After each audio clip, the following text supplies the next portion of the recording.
Welcome, everyone. I want to thank you all for joining us for our last program of 2021, which is hard to believe, 9/11 and the golden age of conspiracy theories. My name is Noah Rauch. I'm the Senior Vice President for Education and Public Programs here at the 9/11 Memorial and Museum, and it is my pleasure to introduce our two guests today for what I expect to be a really wonderful conversation over the next hour or so. Elise Wang studies the rhetoric of conspiracy theories from medieval Europe to the present. Her work ranges from an academic book in progress to public scholarship for TED, Dallas Holocaust Museum, and the House of European History. A graduate of Princeton and a former Rhodes Scholar, Dr. Wang is currently an assistant professor at California State University, Fullerton. Stephen Andrews received his PhD in history from Stanford University and serves as adjunct professor of history at Indiana University and as the managing editor of the Journal of American History. He's also the consulting editor of The American Historian and an editor at Process, a blog for American history, which you can see at processhistory.org. He teaches classes on American religion, American culture and conspiracies, and the American Civil War. I want to thank you both for joining us today. And just two quick notes for our audience. To access our live captions, you can click the link just below the video player. And to ask Elise and Steve a question, you can use the blue widget at the bottom right side of your screen.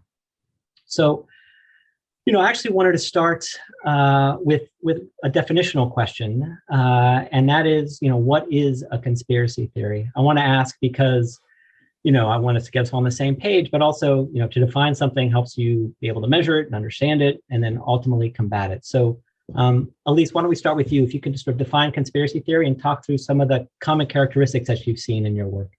Yeah, so I think the most basic definition would be that a conspiracy theory is a subversion or a response to the standard narrative, whatever it is about a circumstance or event. And this response, this conspiracy theory, posits that some sort of powerful but covert group of people is actually responsible for the circumstance or the event, whatever it may be. And so there are a couple things going on there. You have an opposition to the main narrative, which is a central part of it, because the idea is that the main narrative is there to trick you and to lead you astray. And then the other primary part of it is that there is a powerful but hidden group of people behind who are sort of orchestrating events.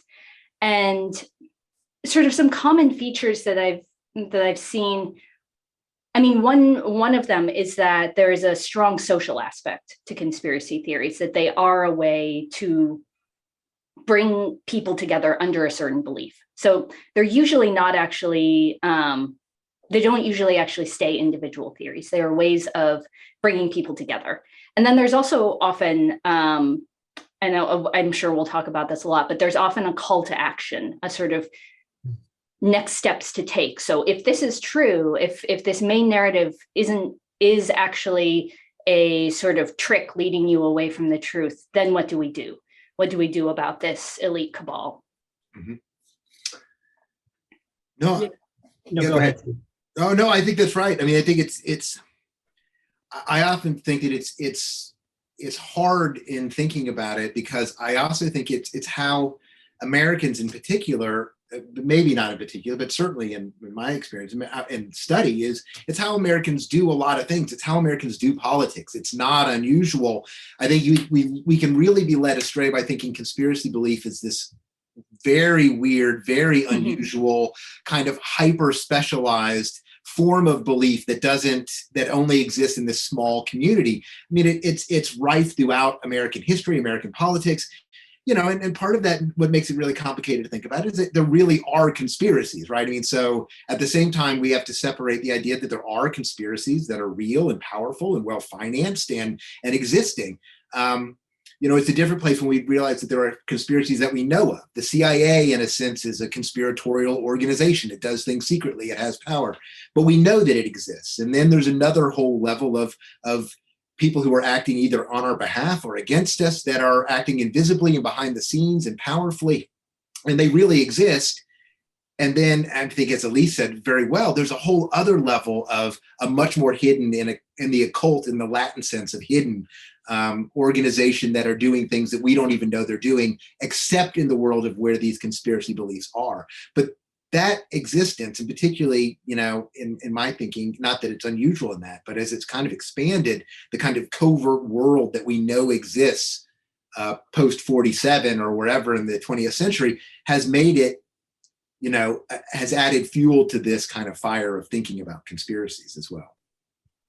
I'm curious. So we offer, within the education department at the museum, we offer a whole set of programs for educators who come to us for professional development workshops to learn how to sort of teach 9/11 in their classrooms. And, these programs have been run since the museum opened in 2014. And in the last few years, we've really seen this increased demand for content, for strategies, for tips to how to talk about 9/11 related conspiracies in particular, and then conspiracy theories more broadly in the classroom.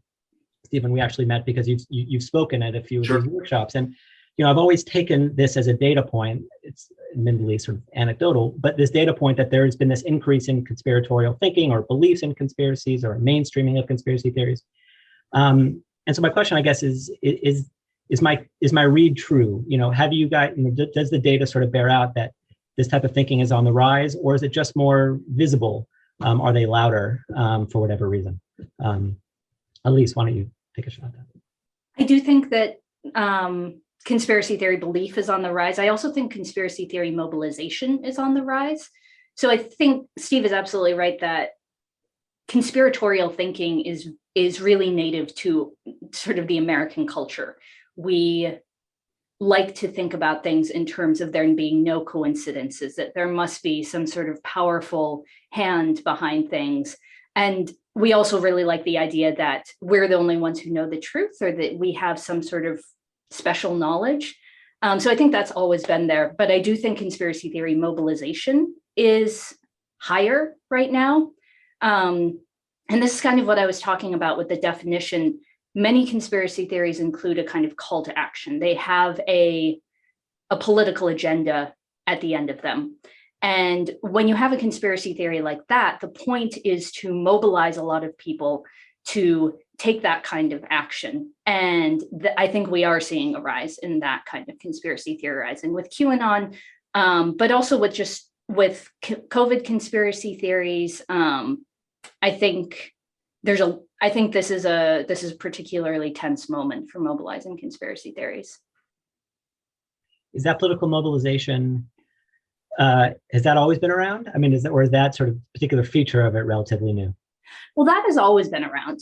So I study medieval conspiracy theories, and the one that I focus on is blood libel, which is the conspiracy theory that there is a cabal of Jewish elites who sacrifice Christian children for their blood in rituals. And this sort of began in the 12th century and tended to latch on to unsolved deaths of children, of which there were many at the time, and recast them as some sort of sinister plot by the Jewish community in that town. And this was obviously a way to mobilize people against that Jewish community. And in just documented, we have 150 instances of blood libel being followed by pogroms and expulsions in the medieval period. And that's just sort of ones that we know about. So there were many more. So this is sort of an ancient facet of conspiracy theories. They are meant to mobilize you around an action, often against an outgroup. And I think that sort of essential part of it has continued to the present, certainly. Do you see more conspiracy theories or higher belief in conspiracy theories during more turbulent times, during more stressful times? I'm thinking about certainly the moment we're in, but even after 9/11, after the JFK assassination, sort of these conspiracy theories that sort of pop up over and over again, they seem to come at these moments. Steve, do you see that in the data? Yeah, no, I think it's hard because I certainly think we're in a moment where it's growing. And I think Elise is right that it's not new, but if you think about what you have now with the things of internet and social media, there's a way in which someone who has a particular conspiracy theory can latch on to other people who have that belief and find people. I mean, there's a time in which, that you had the nativists, the American Party, the Know Nothings in the 1850s. And, you would have to build this kind of conspiracy by newspapers, by building out, by reaching out hand to hand. And now on the internet, you can build this so much faster. I do think that you have a faster a level of kind of metastasization of these things as these kinds of groups can build and work themselves together and combine in various different ways. And I do think that it's growing more in this period. I think that it's certainly, we see it happen faster. These things can move and drop and then adapt very, very quickly. And I think that Elise is right, that you begin to see these calls of action that can come out very, very quickly. And these movements can switch and move in both personnel and beliefs. And I do think that you see that that's coming out more. We can see it, but I think that there might have been someone who had a particular idea, and that idea would stay with them or a very small community. And now that small community can find a larger community. And just the discovery of that larger community can add strength to the conspiracy theory itself. And it gets stronger as it grows, and those connections can be made online. And I do think that that conspiracy theories grow in times of change or trauma, as with 9/11, and as with sort of actually moments of plague, of flu and pandemic. But I think also it tends to coincide with major changes that are not so obvious. So changes in status, moments when minority groups are getting more power or more rights. Any sort of, it's difficult to trace to specific clear events in the way that we might hope. Like it's not just at moments of national trauma or something like that, as with 9/11. But there are a sort of confluence of other factors, I think, that also go into it. Yes, you. Yeah, and I think there also, the idea is that when historians go to look for trauma, we always find it, right? Mm-hmm. Societies are always in trauma. There's not a time in which Rome wasn't falling. There was never a time in which countries weren't experiencing disease or war or mm-hmm. dislocation.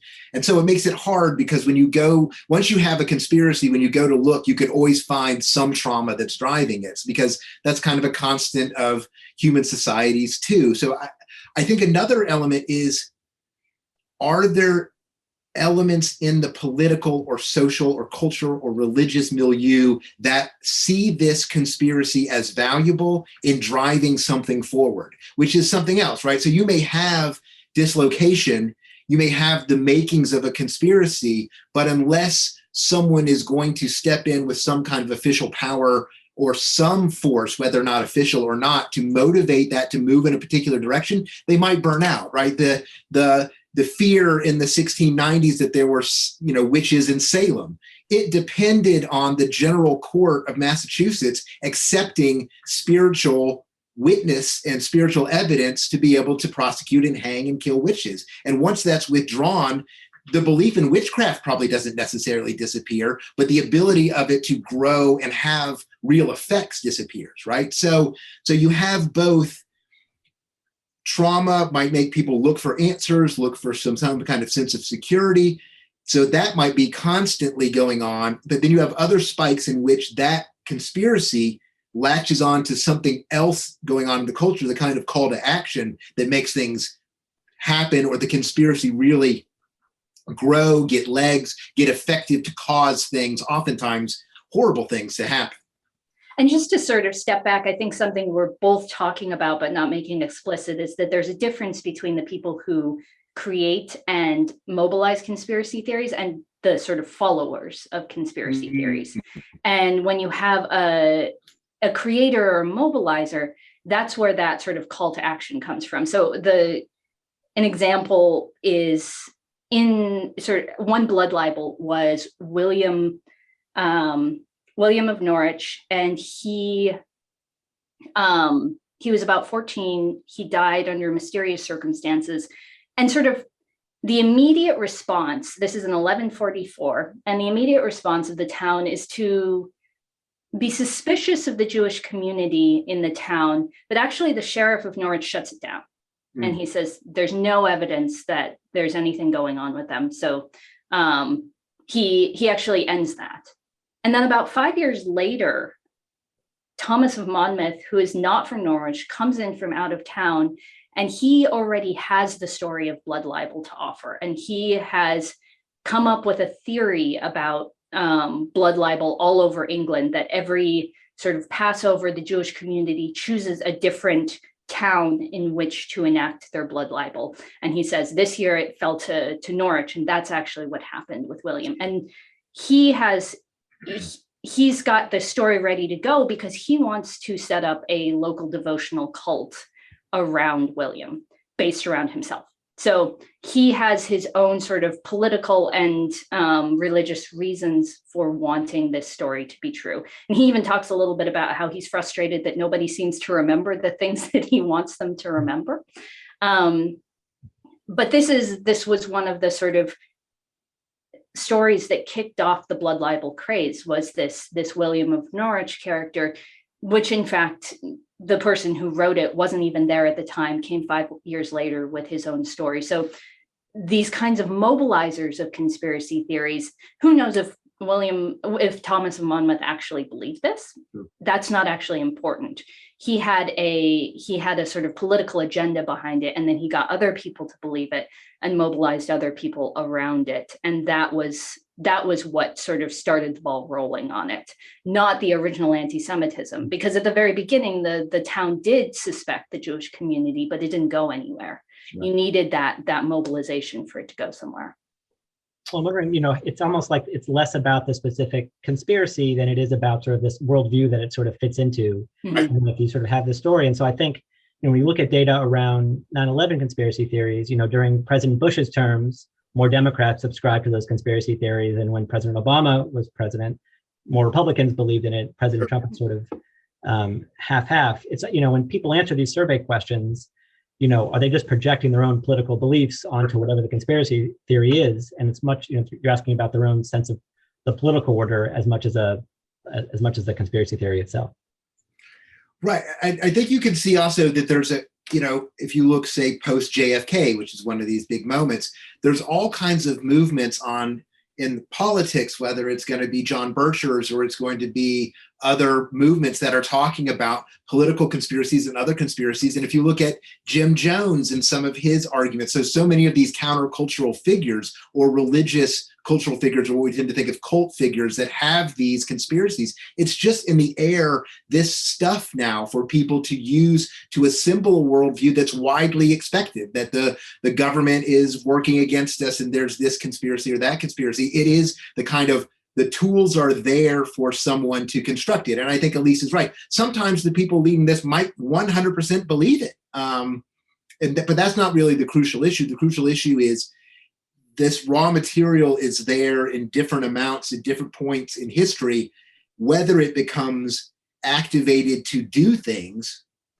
or the exact shape that the conspiracy thinks. No, I think you're exactly right, which is, I think conspiratorial thinking is with us, but the degree to which it is having a powerful effect in changing things depends on time, context, and the exact political, not just in political parties, but the broad sense of political motivation, mobilization that's possible because of it.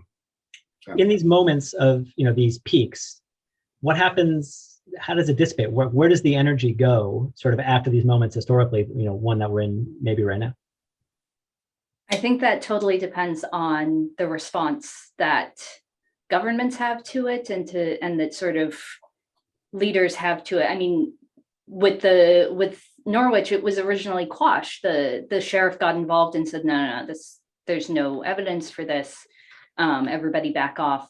It entirely depends on sort of the general response and how far it goes in destabilizing trust in basic institutions, like how we know what we know, how we trust media, how we trust scientific discoveries, sort of how we trust these epistemologies, the way we know what we know.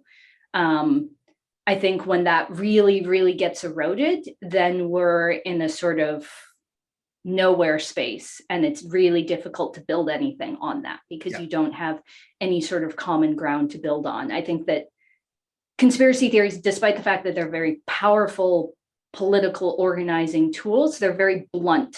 They don't create anything. They just Right. destroy things. That's right. And they create divisions and they destroy trust. And so they're very good for fascism. They're very good for sectarianism. And that's really when we see conspiracy theories thriving, is in moments of rising sectarianism, like we have now in the US and in Europe as well. They're best at that. They don't really build anything. And so if you let that continue, then there isn't really a way out. They tend to dissolve things. They don't create a new political order. There's nothing they're sort of aiming towards. Right. I mean, I do Not think to be a downer. No, but I think one of the biggest things I think is you're right is that what you have is epistemological crisis, which is how do we know what we know? And the tools that we thought we could trust, whether it's institutions or methods or these kinds of things, are eroded. Quite often they get so big and start consuming things that there's a kind of realization that, like, okay, this can't be the way we're going to operate, and things come back in. I mean, there's a wave of anti-Catholic conspiracy theories in the United States that leads to these kind of deadly riots, and the cost is seen too high to the social order. And again, they kind of get quashed, they get kind of crushed down. I think that if there's enough energy in which the conspiracy theory is still doing valuable work for someone, then I think it's a lot harder for, to stop that from happening. But I do think that they tend to be better at tearing down master narratives or institutions than they are at building them up. And at some point when things have to be built, they're not the best tools to do that. So I think that they begin to wear out their usefulness.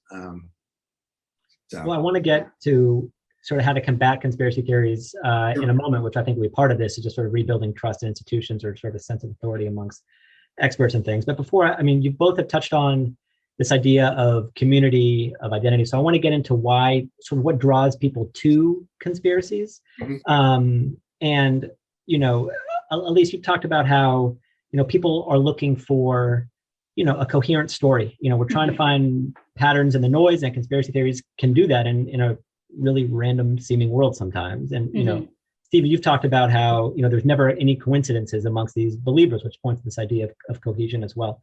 And so I'd love for you both to sort of talk about this and whatever factors you think are at play in terms of what draws people to conspiracy theories.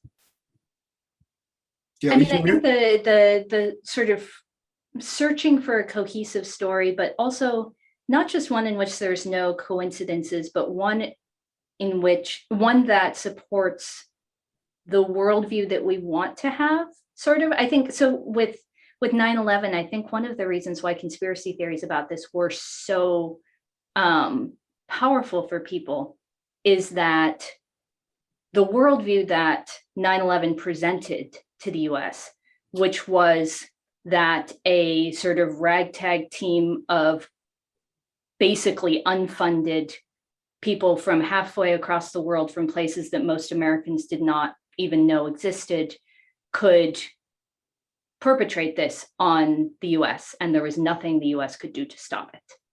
And that destabilizes a lot of narratives about the US that we hold very sacred, about our untouchability, about our invulnerability, about our all-powerfulness, and our sort of benign influence in the world.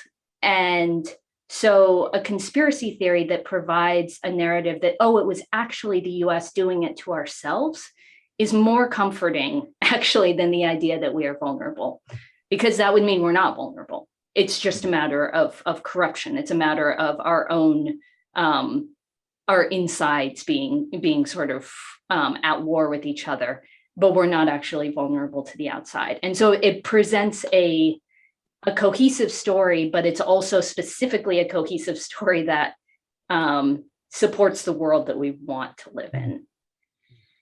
Yeah, I think there's a lot of things I think we lose a valuable kind of ability to perceive what's happening here when we think of all these people as desperate and terrified and these things. I mean, some of that's true. But I think what a conspiracy does, I think it's exactly right what Elise says, which is that it gives you a coherent narrative.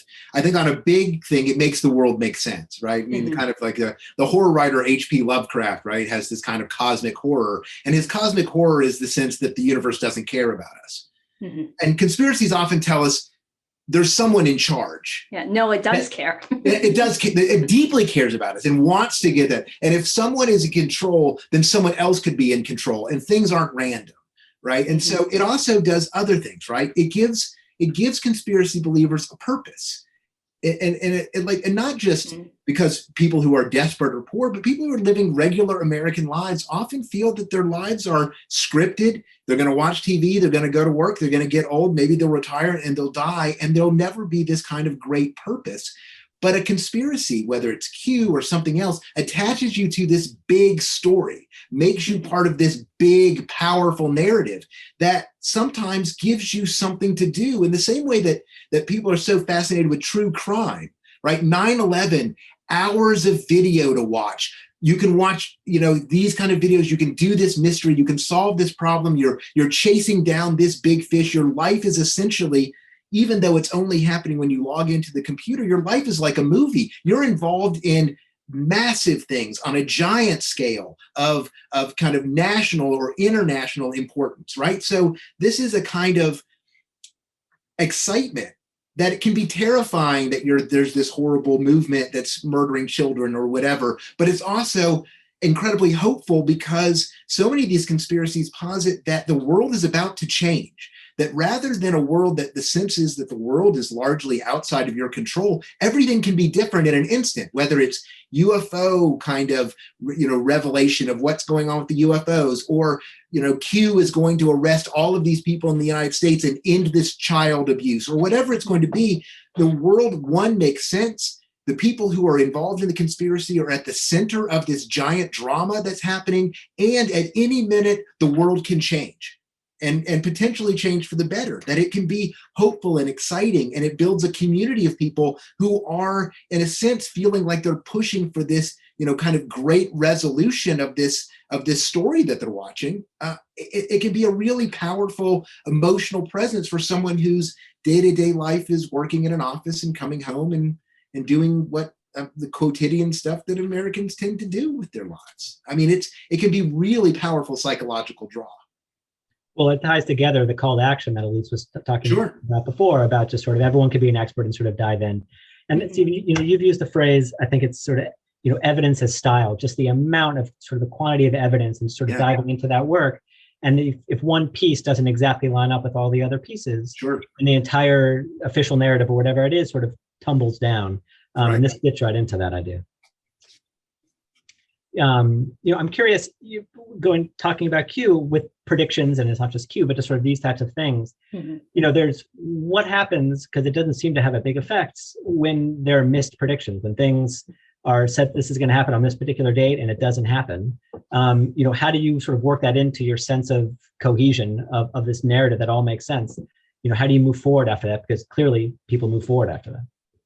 I mean, I think for things like that, you mentioned evidence as style. I think we get caught up with the idea that if we could just sort of prove something wrong in a conspiracy theorist's belief, or like prove that date isn't going to be the date that they think it is, then suddenly their worldview will be shattered. But the evidence is style. It's not evidence. The sort of data points and all of these sort of things that they supposedly hold sacred, like these dates in which something momentous is supposed to happen, those are all sort of incidental to the larger project. The larger project is this sense of community and this sense of division from the others, that there's an in-group and there's an out-group, and often a sort of primary belief within the conspiracy theory. So for QAnon, it's that Trump is a savior-like figure. And so, for instance, if there are disruptions to that within sort of the timeline of the conspiracy theory, those are sort of easily negotiated because the endpoint still stands. So there was some consternation about the fact that Trump had taken the vaccine. And it very quickly came out in Q circles. They sort of decided that, no, he couldn't have taken the vaccine. It was somehow a coded message to us. It was a vaccine. We are being fully vaccinated against the Democrats or something like that. It just sort of mutated into this different thing. And it didn't actually cause that much of a disruption. People sort of got on it quickly and figured out a way through it, because the details are not the important part. In fact, that can even kind of be fun, right? Yeah. Like you know the endpoint, and there's this obstacle, so you just have to figure out the right way to get around it to get to the endpoint. I mean, no, I think this is something, and this is so frustrating, but I think it's true the more I've thought about it, which is you have to get out the way you got in. And if you didn't get into the conspiracy because you were persuaded by facts, facts aren't going to get you out. So if you got into the conspiracy because of an emotional connection, or because of a gut feeling that things are fixed, or because of some other factor, because of community or all these things, then when someone explains facts to you, they're literally not having a conversation about why you're in the conspiracy. And so now I think there are some people, who get into conspiratorial thinking or a particular conspiracy, whether it's 9/11 or something else, factually based. I'm looking at these facts and they're leading me to have this conclusion. And for that group of people, they can be presented with another set of facts, and then they can back out of that conspiracy because it doesn't work anymore. But I think that's a small percentage of a lot of people who are engaged in the other kinds of conspiratorial thinking. You have to get out the way you got in. And so if someone is in a conspiracy for some other reason, whether they're motivated by religion, or they're motivated by emotion, or there's other things, the facts, in the way that Elise says, there might be some kind of gymnastics around moving around those facts, but the reality is that they aren't there. They didn't arrive because of a factual investigation. And so confronting with facts is not addressing the reasons that they're in the conspiracy and why they stay. It makes them feel valuable. It makes them feel powerful. It gives them activity. It ties them to other communities. And unless you can replace those things, you're asking them to abandon all of these things, and you're offering them simply facts on the other side, which isn't providing that same service. Well, is there ever persuasion involved? Is it just people? This is what people want to believe, and so it's so core to their identity. And so, this goes to the idea of, is it a matter of, maybe tweaking algorithms or deplatforming folks? But if people are there sort of anyway, and it's just sort of giving people a frame on which to sort of lay their own beliefs, that's a much harder nut to crack. Yeah, no, it is.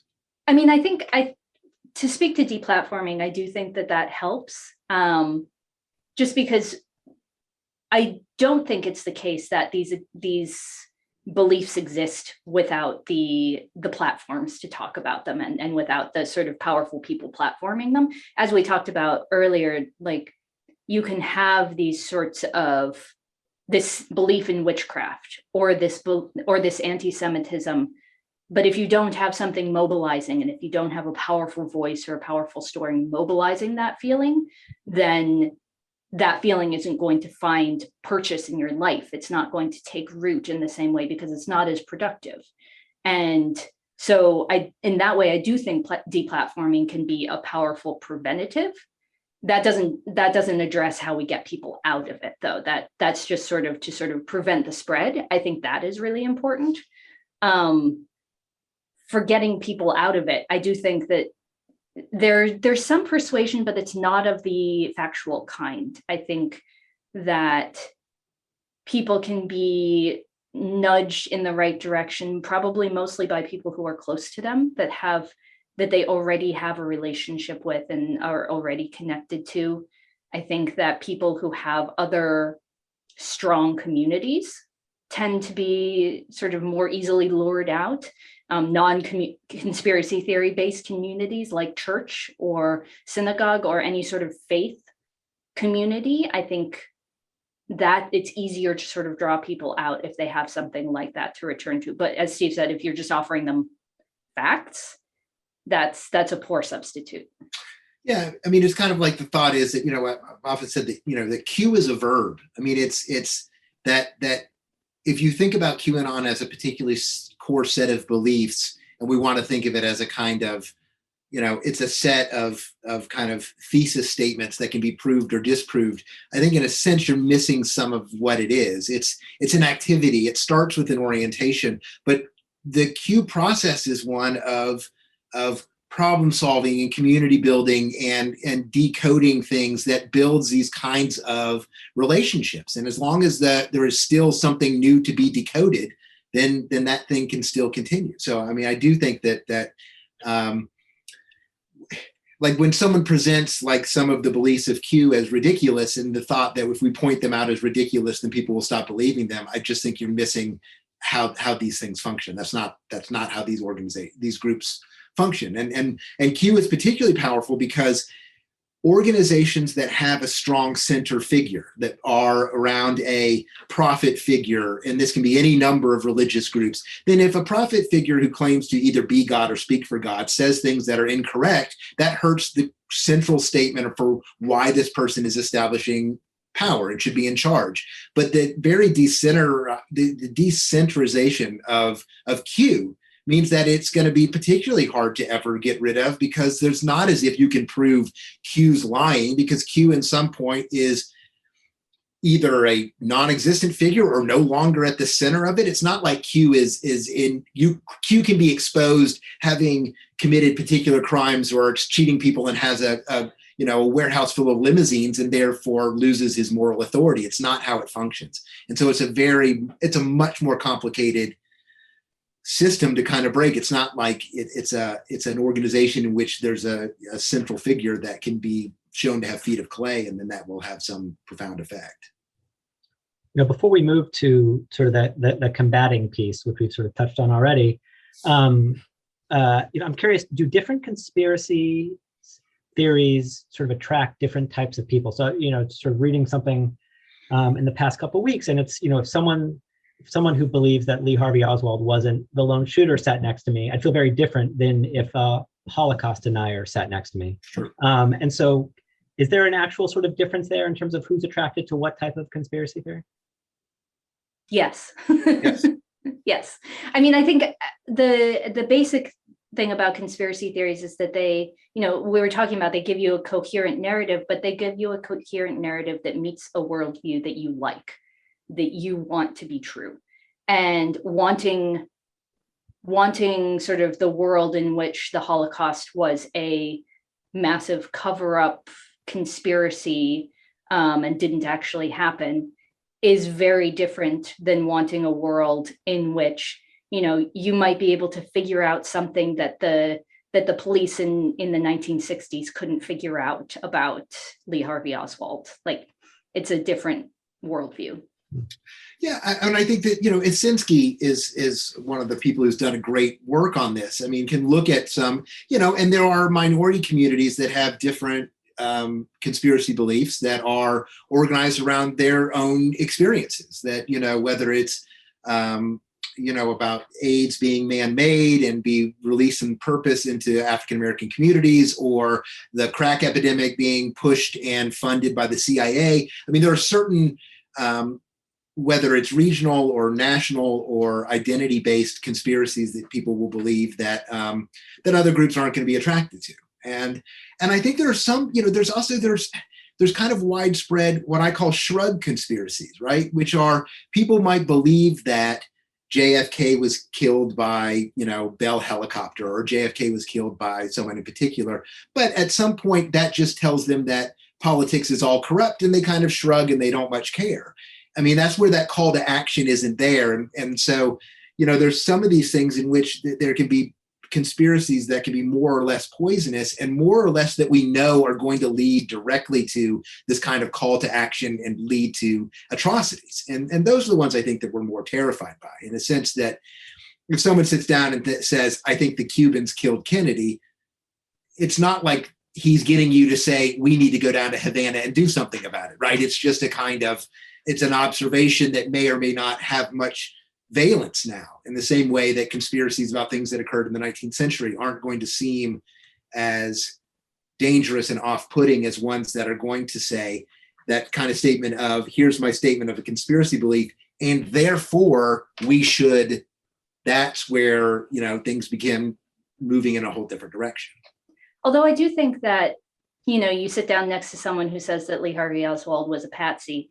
I would be wary, actually, in Sure. a similar way, just because conspiracy theories tend to be a kind of in or out thing, because they are a way of thinking. And so if you believe in one, you're going to believe in more than one. That's almost always. Yeah, that's an interesting question, which that there's one of the, when you look at these conspiracy communities, not in a singular, but as they interact with each other, you can really see, one of the things is once you have moved past, we are kind of moving in a post-evidential understanding. In other words, I'm willing to allow wide berth of what counts as evidence for my belief.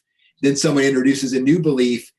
There's a sense in which it's hard to, if you believe that the royal families are all, part of an Illuminati New World Order conspiracy, and someone brings up JFK, what is the room by which you're going to say, well, I want to hold that one to a very strict kind of evidentiary basis? And so you do have this kind of movement, and you sometimes see that this is exactly what destroys communities, conspiracy communities, in which there's a belief that you have a particular conspiracy and people move in with a new conspiracy that produces such dislocation that that community either splits or collapses. But you're right that you do tend to have not just one, but many at the same time. So you might be right, Elise, that one should indicate that you should be wary about where this conversation, if this is a long flight, if this is a long flight, you might go to some very interesting areas before you land at JFK. So, well, it's interesting. The poll survey that I saw relatively recently, I think it was through NPR, roughly 27% either believe that they believe a conspiracy theory around 9/11 or didn't know. And roughly the same number felt the same way about the moon landing. So it can't be a coincidence. We're getting into coincidence again, but it can't be a coincidence that these numbers are roughly the same. It's I'm sure the Venn diagram is very overlapping. Well, most sort of surveys of conspiracy theory belief, I've only seen ones that do sort of political conspiracy theories, and those all kind of share some similarities, but across, it's conspiracy theories from different ends of the political spectrum. And almost all of these surveys have found you either believe no conspiracy theories or you believe more than 10. It's sort of, there's nothing in between. There are very few people who believe 3 conspiracy theories. You either are in or you're out. And I think even sort of among Q, it's not their main focus, but I think many of them would say that 9/11 was a conspiracy in some way, that many of them would say that the Holocaust is a conspiracy in some way, and they might differ on the details, but and Soros, and there are a lot of sort of anti-Semitic conspiracy theories that have come up through Q's use of blood libel, I think. So even though that's not their main focus, if you sort of raise that on one of their forums, I'm pretty sure you get a lot of people saying, well, yeah, of course. Well, I mean, again, if you start with the idea of that it's not a belief, but an orientation, then you start with, because if the orientation, as you often hear it expressed, is they're lying to us. If that's your fundamental belief, right? They're lying to us. Then it's easy to apply that to nearly anything coming out of the government, right? And to some degree, it's understandable. If you look at the history of the United States, and even if you just took the slice of the second half of the 20th century, there are all kinds of times in which the federal government has lied to us, but that kind of general orientation, once you start with they're lying to us, then the individual conspiracy is less important than the orientation, which says that the kind of fundamental link between we can trust our government or we can trust our institutions more writ large means that almost anything's up for grabs that involves those institutions, whether it's they're lying to us, can be everything from the JFK assassination to 9/11 to that all the football games are fixed because they have an agreement with the BetMGM or the other online casinos, right? So that once you have this idea that we live in a place in which whatever an official institution tells you is probably a lie, then that orientation itself means that you're playing whack-a-mole with each individual argument, but never getting to the core center, which is I fundamentally don't trust the institutions that surround me in the world I live. I have a question actually from our audience, from Barbara. What are the main 9/11 conspiracy theories? Which do you consider the most strongest, the most listens to, and the ones that might give the general public cause to pause? Elise, you want to go? You want me to go? I'll go with a couple of them. Sure. I would say that the sort of conspiracy theories don't usually offer a very clear alternative narrative. They offer sort of thematic disagreements with the main narrative. So there aren't actually conspiracy theories that say X, Y, and Z happened, and that's sort of how 9/11 happened. But there are sort of broad thematic disagreements. One is that the towers could not have fallen from being hit by planes, that they must have been exploded from within. And from there, you get sort of a proliferation of different reasons for that. It could be that, this was Bush trying to hold power and go to war in the Middle East. It could be that, they wanted the insurance money. There's sort of a broad variety of reasonings behind that, but that's one primary conspiracy theory. I think there's, I think Elise is right, which is 9/11 is one of those which is so crucial, so spectacular. Everyone saw it. It happened in the time of social media. It happened at the time of mass video coverage. And unlike most UFO sightings, it happens in a major metropolitan area on a Tuesday in the middle of the day, right? It is seen by everyone. And, rather than having one Zapruder, we have 1,000 Zapruders. So much film to look at. So I think which is that most of the conspiracies the biggest ones, loose change, some of these other ones, are mainly about asking questions. And it falls into that kind of Schrodinger's box of conspiracies, which is, what is the melting point of steel? What is the impact of a jet hitting a plane? What is happening at Building 7? Why was it pulled down? How did you find this evidence? How do you find this passport? What here, all these kinds of things. And what it adds up to is not necessarily, there are very few really clear, this is where the planes actually landed with the people who left Logan, and this is what was done to them.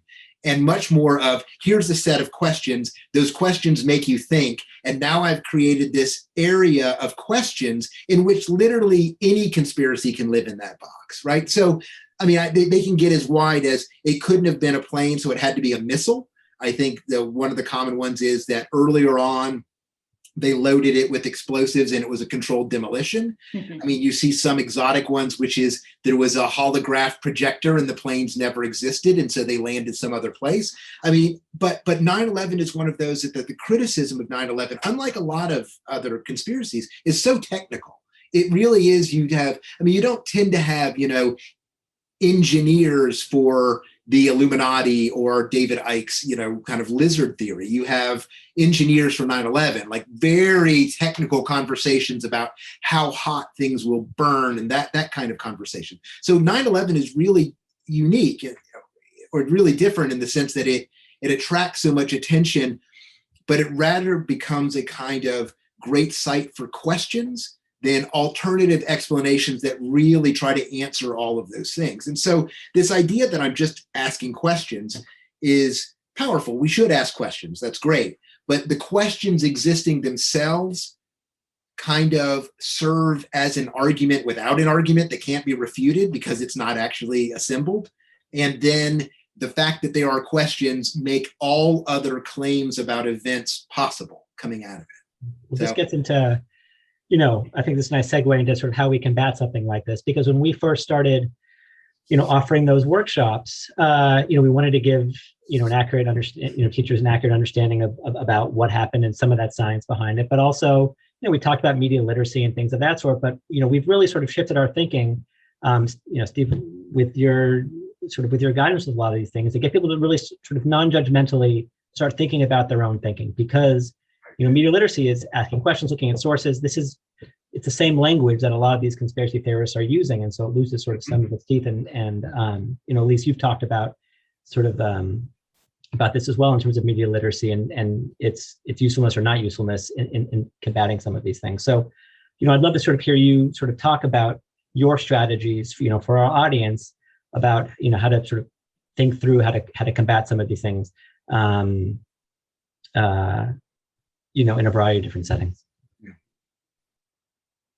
I mean, I do think that media literacy can backfire. I think it's important to teach some of the sort of basic skills, because it is kind of a toolbox. You have basic skills for how to approach information that you receive online, to verify how trustworthy the source is, things like that. Those are important, but it does also inculcate a sense of skepticism towards every kind of information that you receive. And skepticism is not really something you can dial up and dial down. It's sort of, you either have it up or you have it down. And so if you have it for stuff you receive on social media, you'll also have that when you go to sort of more legitimate newspapers. And this kind of attitude of skepticism can lead easily into an attitude of paranoia, that there always must be something missing from a story. And if something is missing, therefore it is being hidden from you. And I think that's kind of the step that is most difficult to combat, but it's kind of the crucial step, because it's part of a misunderstanding or just a lack of clarity, I think, from academics and from journalists about how we go about finding what we think is more or less true. And it involves a lot of stuff we don't know. And it involves a lot of sort of gaping holes and contradictory stuff, especially when you work as far back as I do. Like, I just taught a class on the 1381 rebellion, which is a peasant rebellion.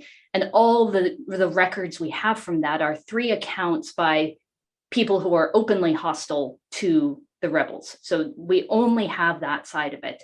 And we have to kind of reconstruct what the event might have actually looked like. And so much of academia and of scientific research and, of engineering involves a lot of accidents and things that we can't quite totally explain. And we learn to have some tolerance for that, okay, well, that's just going to be, I don't know why it fell that way. It just did. Like, it could have tipped that way. It could have tipped that way. Maybe it was the wind, but that's what happened. And you learn to tolerate that uncertainty. And I think we don't teach that very well when we're teaching people about how to sort of evaluate sources and how to do their own research. People don't learn that uncertainty is a very big part of all of it. And these sort of big holes, things that you cannot explain, is sort of something that you have to make your peace with. Because if you don't make your peace with that, then every gaping hole is something that has to be fixed, right? You have to figure out why didn't this article cite this person instead of this person? Well, it must be that they're suppressing this person's speech rather than, they couldn't get them on the phone. They're just sort of, if you don't have a tolerance for accidents, then it's going to be difficult to get out of this paranoid mindset.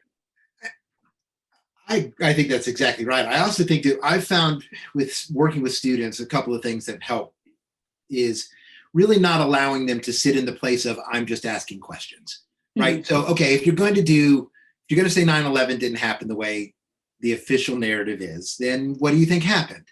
And don't throw up your hands. If you're going to throw up your hands, you got it. Let's push forward. What do you think happened?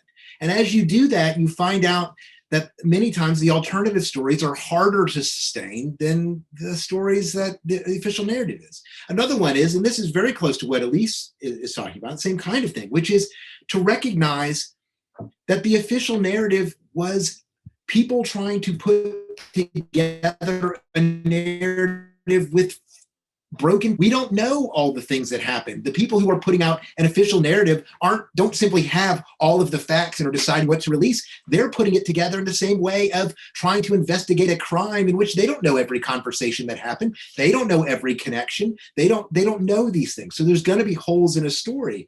And one of the things that I find the hardest, and the thing I want to try and push when I've worked with people who believe conspiracies very passionately, and some are students and some are colleagues and some are other people that I just encounter in research, is they have a different scale for the things that they approve of than the things that they don't.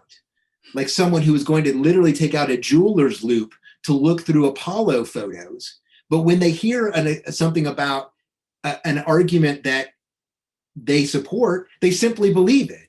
But if I said, if you approach this claim from a conspiracy with the same level of scrutiny that you put to the Apollo photos, it can't possibly withstand. So if you're going to be skeptical, that's fine, but be as skeptical about the conspiracy theories as you are about the official narratives. And if you do that, you then begin to say, if you're looking at 9/11 and one piece of evidence doesn't hold true, therefore the official story is obviously a lie, then when you look at the conspiracies and see all of the holes that so many of these conspiracies have, these big black marks, these kind of like jumps in logic, if those things had been in the official narrative, you would have discarded it as an obvious lie. Well, have that same expectation for alternative narratives as the narratives, right? And there's this kind of dual track in which an alternative narrative gets a free pass, but whatever is official in any capacity, however much the people who are officially putting it together go, we don't know what happened here, because this is, we're uncovering a criminal conspiracy, and whether you're looking at a criminal conspiracy from the 1850s or the 1380s or wherever, there's things you don't know because the people who are perpetuating it try to keep it secret. So that, I mean, just recognize that that's a real problem, and that these holes are in all of these narratives, not just the official ones.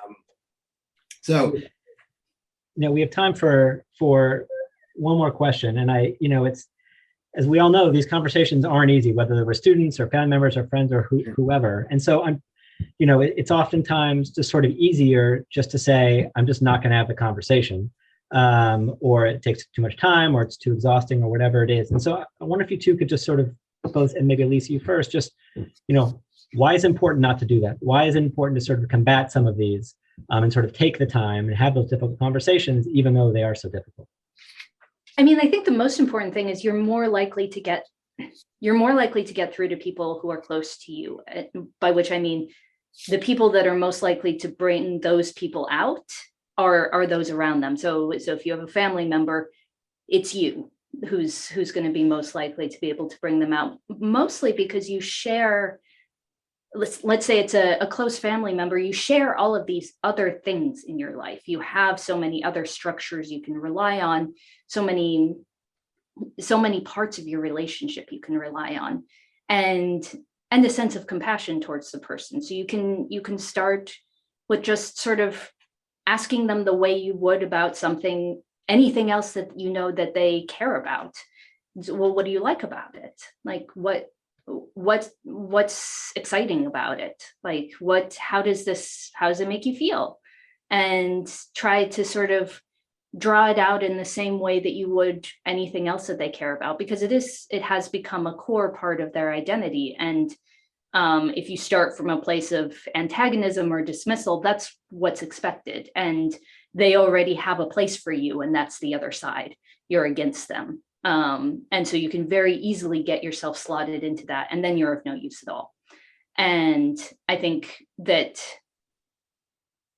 there's no sort of one size fits all, because everybody has a different sort of emotional landscape. Everybody has a different reason actually within themselves that they came to a conspiracy theory. But for that reason, people close to them will be the best at being able to talk to them about that. Yeah, I think that's exactly right. And I think it's also, don't think that you will have a one-time conversation that will suddenly, the conspiracy theory will disappear and then they're not going to believe it anymore. Recognize that conspiracy theories are part of the way we think. And I think that there has been, and I would guess Elise agrees with me, which is that as a field of the humanities, as a field of scholars, we have ignored them for way too long. We have not engaged with them. And the truth is that they are part of, we can safely say Americans, but not just Americans, how we think about the world. And we've never been taught really to, one, not think of them as something that can be easily eliminated from our thinking, because I don't think that's possible. Instead, I think we need to think about how to think about them, how to think with them, how to think through them, how to process our conspiracies, our natural inclination to see these patterns, that's not necessarily a sign of mental weakness or mental, illness, that this is a way that we can approach the world, that it's in a world that we've lived in for all of our lifetimes. There have been conspiracies. You're not insane to think that they're possible, but that we need to, because we are surrounded to them and because they're so important, because they're how we think about them, we have to approach them with real gravity, not see them as ridiculous, not see them as this kind of sign that someone's desperate or stupid. Instead, really think through, since they are so core to how people tend to think about the world around them, we have to approach them with the importance that we approach real claims. How do we weigh these? How can we judge these? Not ignore them, put them in the corner, don't talk about them, but find that we really have to find some way that we're going to have to engage with them, or else let them grow unchecked. I mean, I don't know that the story of teaching people how to talking about conspiracy theories is going to end with people going, I no longer believe them. I just don't know that that's possible. But I think if instead you can bring doubt, you can at least kind of cut that, the way that they can take over lives in some cases and lead to alienation from families and alienation from familial duties or jobs or whatever, but also cut that call to action. That the idea that if you can bring in enough doubt to really wonder whether this is true, even if you want to believe it, if you simply don't allow it to turn to, therefore I'm going to do something violent or I'm going to do a particular action, you've come a long way in saying, okay, this is what you believe. Let's continue to analyze it and not begin acting on this as if it's uncontrovertibly true. That's where it goes to a new stage of really being able to cause real damage. The area of belief, I think we want to teach people to think through it, but not think that it's going to be black and white, turn off a light, and then no longer people don't believe it anymore. Because I don't know that, I think that's too much of an expectation over Christmas, over Christmas dinner to have come true. So.